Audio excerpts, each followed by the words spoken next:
ससुराल हो तो ऐसा। तीज का त्योहार आने वाला था। आरती जी की दोनों बहुओं के पियर से तीज का सामान भर भर के उनके भाइयों द्वारा लाया गया था। छोटी बहू रिया का शादी के बाद पहला त्योहार था, क्योंकि रिया के माता पिता का बचपन में देहांत हो जाने के कारण उसके चाचा चाची ने उसे पाला था। इसीलिए वो हमेशा हॉस्टल में रहने के कारण उसे इन सब रीति रिवाजों के बारे में ज्यादा जानकारी नहीं थी।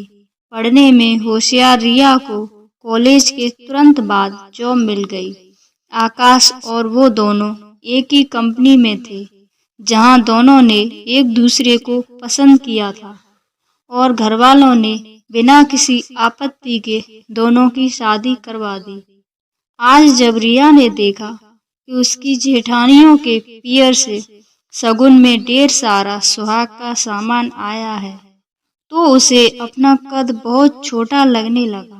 पियर के नाम पर उसके चाचा चाची का घर तो था, परंतु उन्होंने रिया के पिता के पैसों से बचपन में ही हॉस्टल में एडमिशन करवा कर अपनी जिम्मेदारी निभा ली थी और अब शादी कर दी थी। रिया सोच रही थी कि आखिर उसके शगुन का सामान कौन लाएगा। ये सोचकर रिया की परेशानी बढ़ रही थी।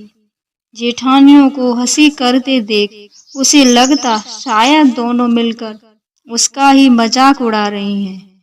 आज उसे पहली बार माँ बाप की सबसे ज्यादा कमी खल रही थी।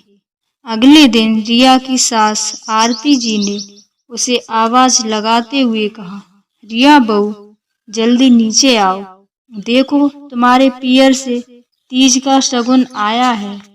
ये सुनकर रिया भागी भागी नीचे उतर कर आई और बोली, चाचा चाची आए हैं क्या? मम्मी जी कहाँ हैं? मुझे बताया भी नहीं कि वो लोग आने वाले हैं। रिया बोलती चली गई।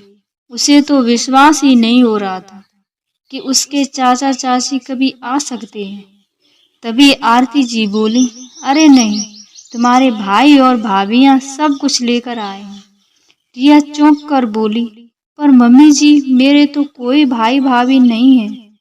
तुम रूम में जाकर देखो, वो तुम्हारा इंतजार कर रहे हैं।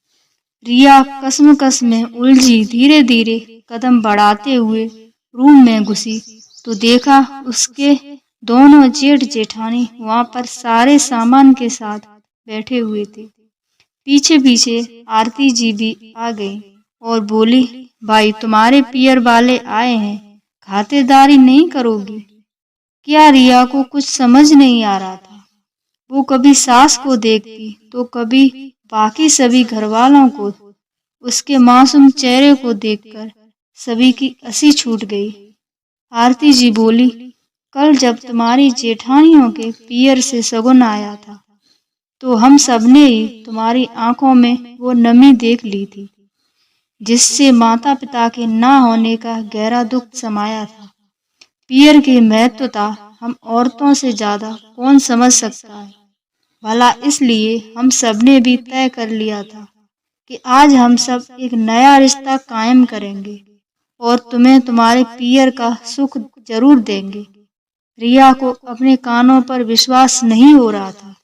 जिन रिश्तों से उसे कल तक मजाक बनने का डर सता रहा था, उन्हीं रिश्तों ने आज उसे एक नई सोच अपनाकर उसका पियर लौटा दिया था।